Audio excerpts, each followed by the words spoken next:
Hello, and welcome to Hudson Chorale's virtual Vivaldi.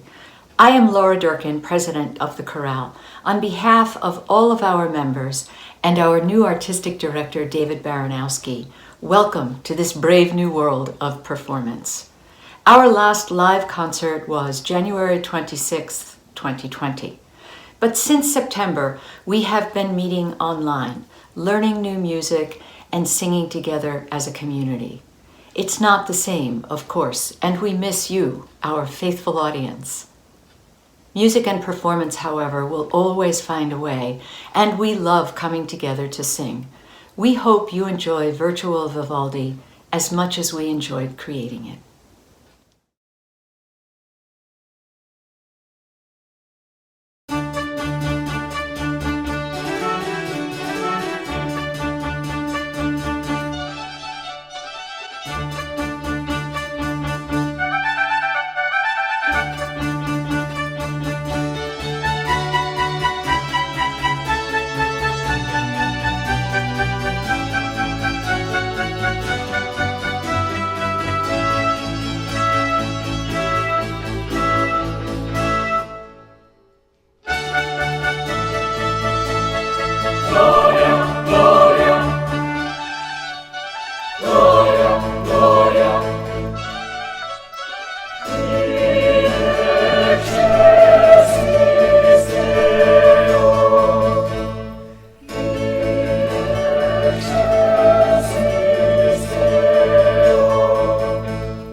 So thank you for tuning in to the Hudson Chorale's virtual concert.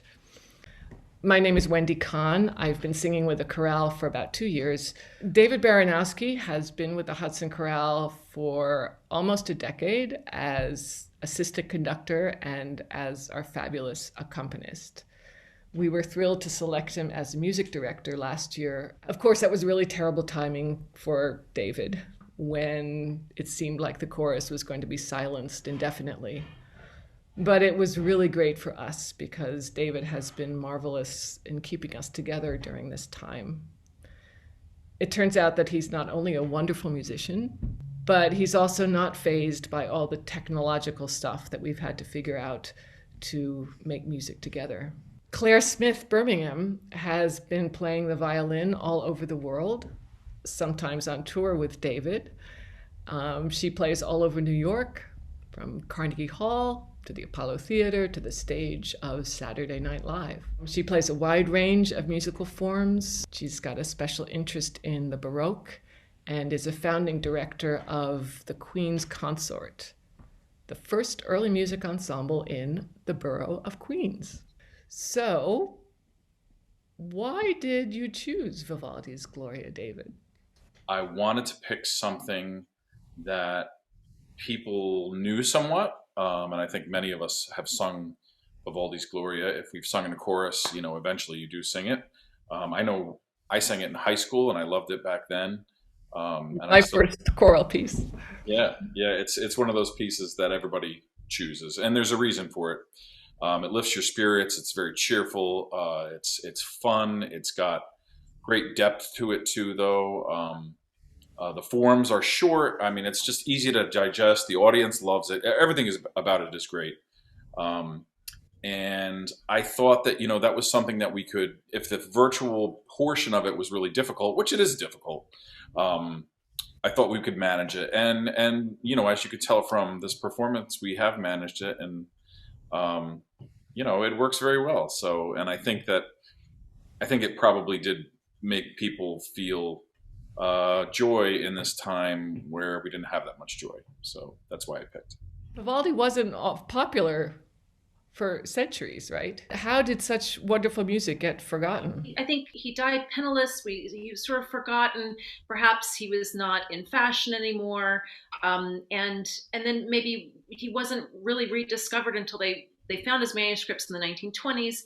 He started performing them, and we're certainly the luckier for that because he has such a wealth of fantastic music. I mean, it would be hard to imagine in today's day and age not knowing who Vivaldi was. How is Venetian Baroque different? Well, I think that there's a certain quality of a sound the composers were achieving at a very specific time in history in Venice. At that particular time, we're using actually a much higher pitch than we use today.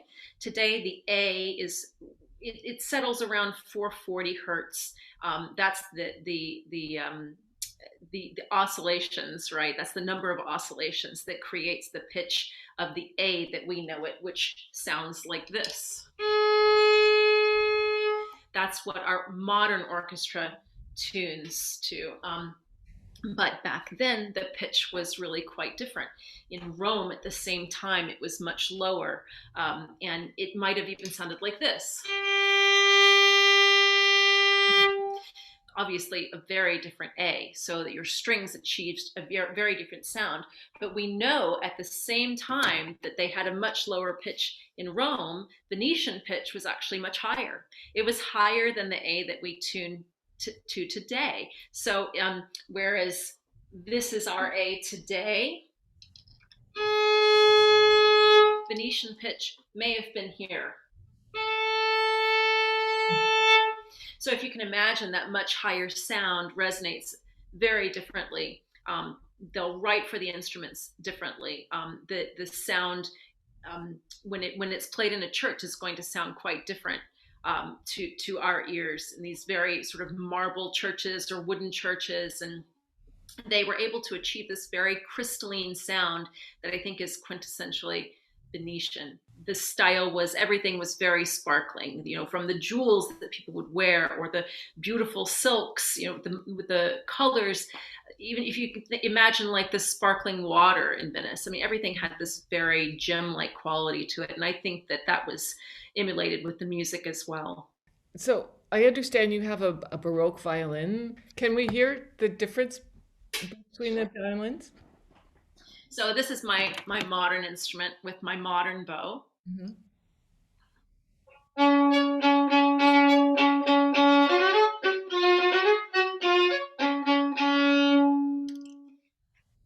So if I switch to my Baroque instrument and I use the bow that would have been used first, let me make sure it's in tune. So it's going to be lower in pitch.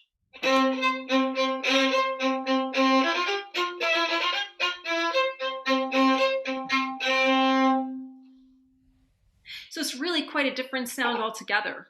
And how does it feel to play them? When we play the Baroque instrument with the gut strings, we have to approach the strings with our bows in a different way because of the nature of the string itself. When you have the gut string, it has a lot of imperfections in the string because it's organic material. So you have to sink your bow into the string in slightly a different way in order to get the kind of sound you want to achieve. When you have the modern instrument, we use strings that are aluminum wound, usually that has a slicker feel with the bow. Music has always depended on the technology that's been available and that's been created, right? And we're doing that now. So we're going to close up here and get back to our music. But thank you so much for taking the time to talk and for playing for us. Thank you so much for having me. Thank you. Great fun.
of our program is Virtual Vivaldi.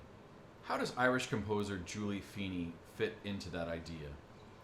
Well, initially I picked the Dear John song of Julie Feeney because of its subject matter.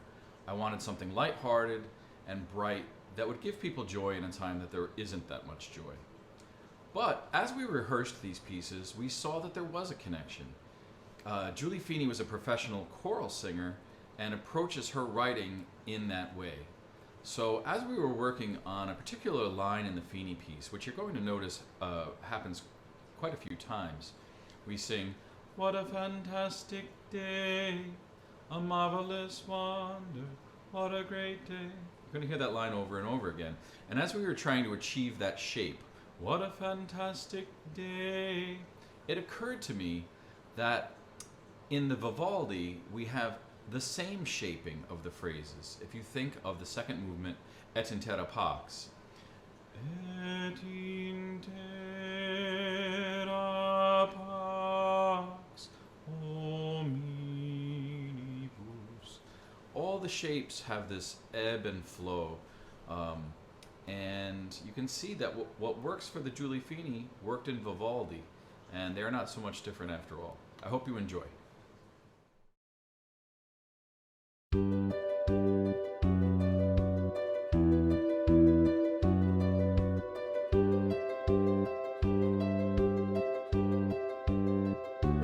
Dear John, I wrote this song for you. I wanted to write by you. I want to make you shine. Dear John, I read between the lines for you. You protected the future You had pride. Many of the miracles and miracles. innocence, precious, wise, and good. Wonder what it's going to be like. Everything's relative, looking through the keyhole. Kaleidoscope, twisting, road tells a story then. Wonder what it's going to be like. What a fantastic day, a marvelous wonder. What a great day, what a fantastic day. What a great day, what a fantastic day, a marvelous wonder. What a great day, what a fantastic day. What a great day, waiting on tonight. Wondering what it's going to be like. Waiting on tonight. Wondering what it's going to be like. Waiting on moonlit night. What it's going to be like. Waiting on a moonlit night. Wondering what it's going to be like. Waiting on a moonlit night. Waiting on a moonlit night.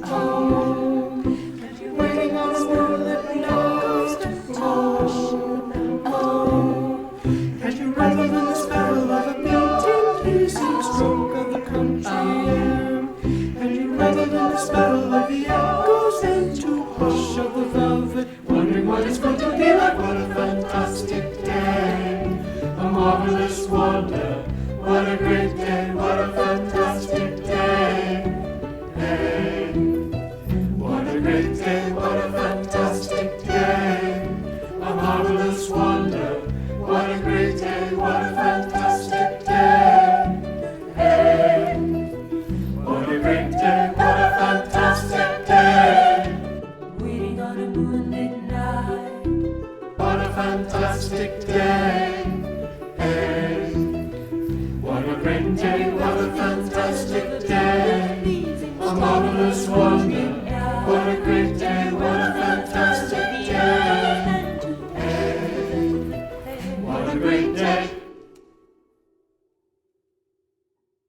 Julie Feeney is a composer, singer, orchestrator, songwriter, and producer. In her native Ireland, she's a household name and has won numerous awards for her music. She's also performed in the US and drawn rave reviews in the New York Times, Wall Street Journal, Washington Post, and elsewhere for her originality and theatricality. And we're thrilled to have Julie Feeney here virtually to talk with us for a few minutes today. Welcome, Julie. Thanks so much, Mark. It's lovely to talk to you. So your music video for Dear John has a lot of old-timey romantic imagery. It's in sepia tones, and at one point you're paging through what looks like a very old photo album. Is there a specific story or inspiration behind the song? Okay, so the song Dear John is actually a letter from my grandfather to, no, sorry, it's a letter from me to him. It's me writing him a letter. I found out that my grandparents they'd be waiting on a moonlit night. They'd just wait for a moonlit night. And then if the moon was out, they'd go cycling and they'd go to a neighbor's house for, we'd call it a spread, which meant tea, cake, buns, you know, the kind of a lot of bakery kind of items. And there would be lots of stories and listening to the radio, you know, all of that would have happened. So I just was taken by that image, waiting on a moonlit night. And I just imagined them in the moonlight, and I just thought I'd write a song and kind of get into their dream. So it just came to me, just waiting on a moonlit night, straight away, waiting on a moonlit night. Oh, it just came to me. Our director, David Baranowski, feels that there's a connection of sorts between Dear John and the Vivaldi music that we're performing for the rest of this same concert. It's been about 3 centuries in between Vivaldi and Feeney, but do you yourself feel a connection along these lines? I definitely have a connection with Irish traditional music and Baroque music. And there is a big connection really between Irish traditional music, tunes, and Baroque music. There's a lot of musicians do kind of cross over things that connect the two. For me, there's definitely a European thing to the writing. Yeah, I love soaring tunes. I love counter melodies, and I love things coming in all over the place. And I do, when I write a song, I hear all of those, you know, that's how I work. So it is interesting that Davis, you know, links it to the Baroque music, you know. When did you first know that you wanted to be a musician, and how did you get started? I knew I wanted to be a performer, but I think the inhibitions of my upbringing and just kind of held me back in a way. Like I wasn't, you know, like the way Lady Gaga just kind of sprang. I came out and she was just, here I am, you know. I was always quite reserved and had those kind of inhibitions. And it was after my second album, I realized, and I know now, performance. I love performing. I absolutely love it. There's an electricity on stage. You can go places in your head. I'm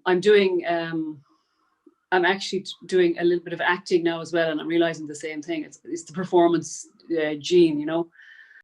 Finally, and I hope this question won't get me in too much trouble, but you've performed in the past with Hudson Chorale's new director, David Baranowski. He played keyboards in your band. So we're all wondering, any good stories? What can you tell us about this fellow?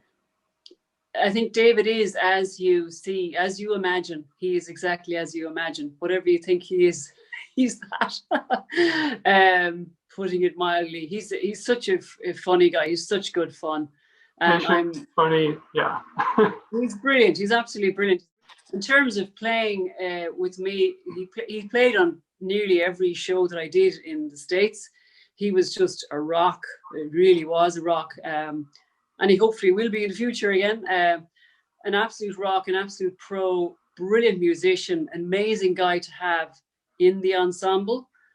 Just very level-headed when he needed to be. He can obviously be as cracked as a brush, as we would say, in terms of the fun matters. But just a brilliant musician and an amazing asset to any ensemble. Well, we look forward to you making it back here, and we'll be watching. I cannot wait to get back here. I really cannot wait. And I really, you know, I love America. And I'm just thinking of all the lovely people that I know there, and really looking forward to bright, hopeful times in the future. And I cannot wait to be back again and to meet everybody and perform as much as possible because I love performing in the States.